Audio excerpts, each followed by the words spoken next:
On this side of the continent, we feel it fitting to do one of their songs, right? It's a Honey Child tune. Honey Child song. Let's call them. Hey, we did that the other night. We're gonna do that while you're playing. Go ahead. It's really cold there. I won't interrupt you. It's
all right.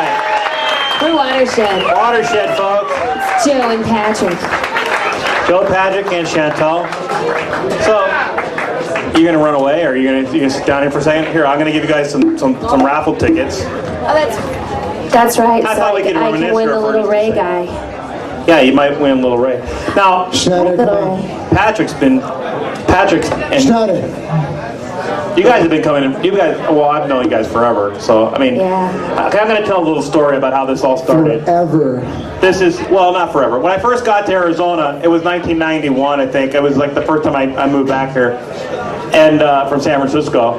And I was playing at the Warehouse Deli at the open mic up there. I'd go into the Warehouse Deli, it was up in Tempe.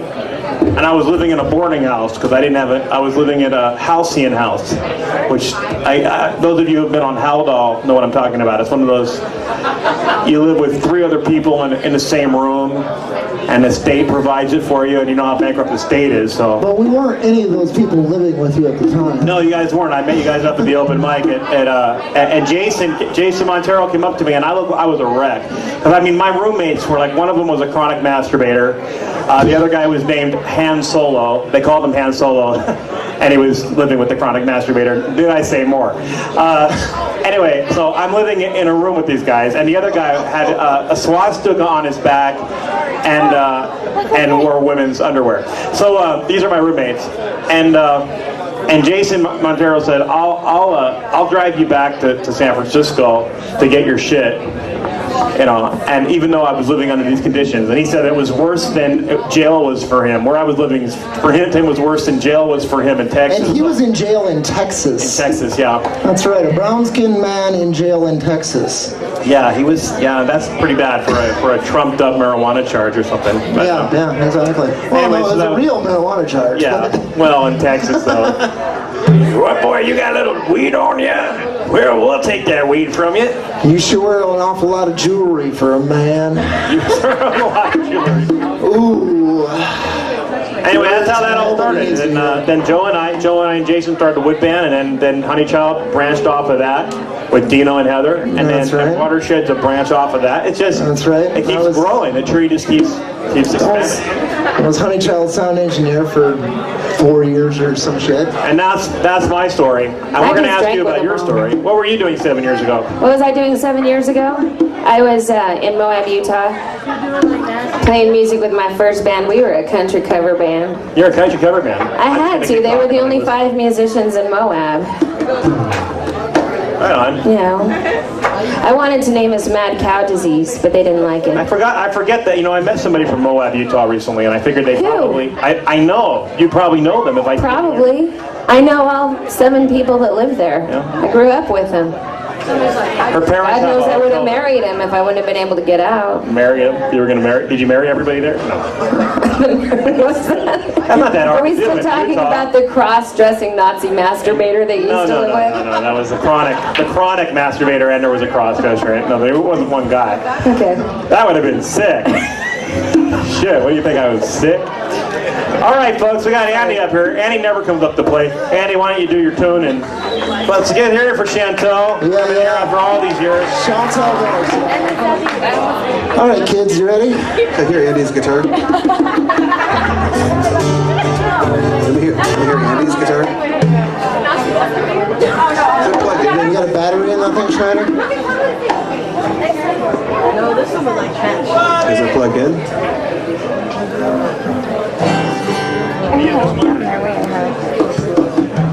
I got no action, man. Your battery may be toast.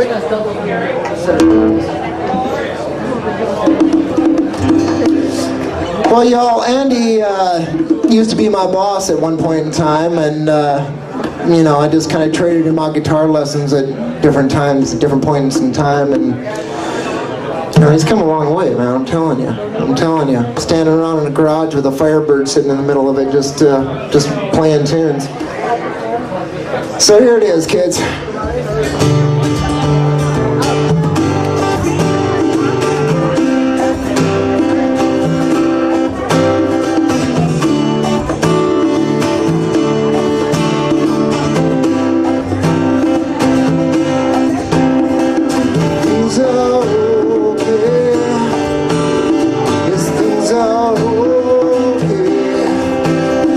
I killed myself a year ago,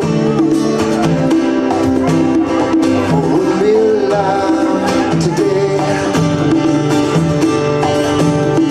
Yes, things are okay.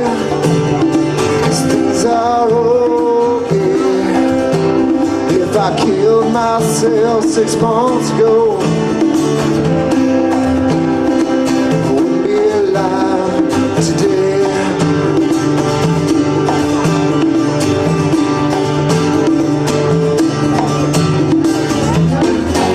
Oh, now mama, what went wrong? Oh, now daddy, sing the song. Still like black shirts, always will. Still like liquor, thinking things are okay. Yes, things are okay. If I killed myself 6 weeks ago, I wouldn't be alive today.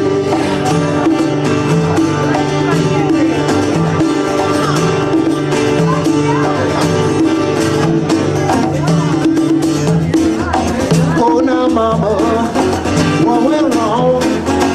Oh, now daddy, sing the song. Still like black shirts, always will. Still like liquor, sick and tell things are okay. Yes, things are okay. If I killed myself tomorrow, well, I didn't kill myself today.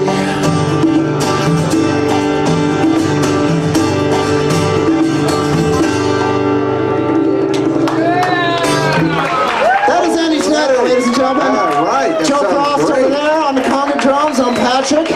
Thanks a lot. Where's Grossman?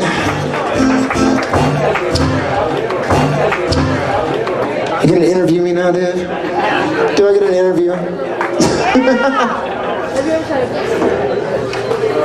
All right, Patrick. Now we never talk anyway, so this is a good thing. This is good for us to catch up. We don't. We got a beta over here. That's nice. Yeah, it's kind of nice over here. I brought in my microphone for the interviews. Just so you know, folks, Mark is on deck. Mark, if you're getting ready while we do this.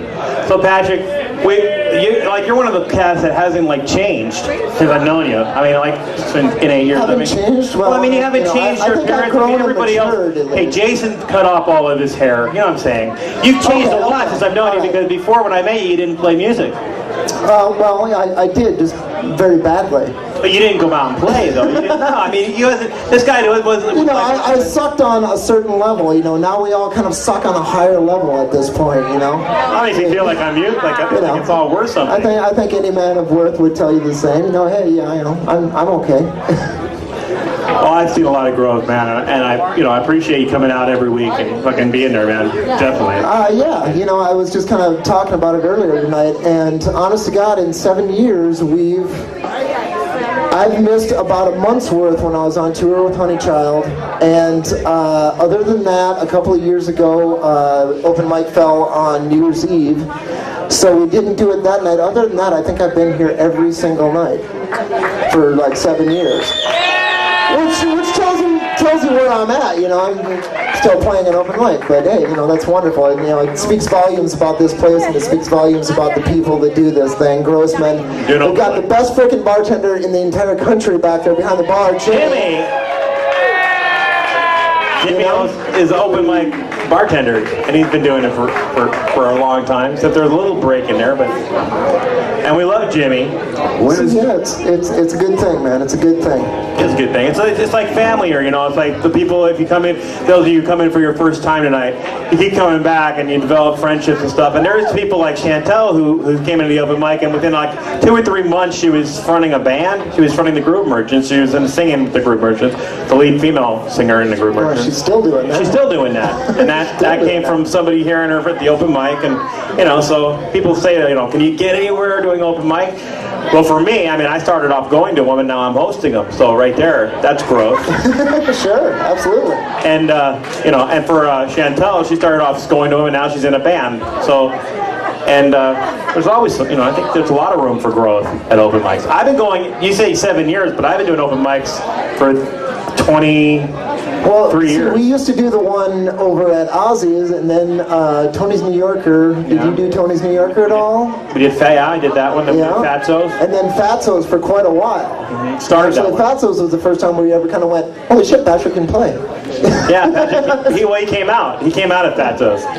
Patrick came out of the open mic closet, okay? I'm not saying that other closet. There Careful now, Dave, careful. No, there were too many gay people in there. I remember he went to the other closet. No. Nurse. All right. Where's Jason when you really fucking need him? That's right, that's right. God bless him. All right, well, we're going to get Listen, Mark up. I just want to thank you, man, for doing this. You know, it's been a blast, and I've just had such a good time playing with you for all these years. Ladies and gentlemen, David Grossman.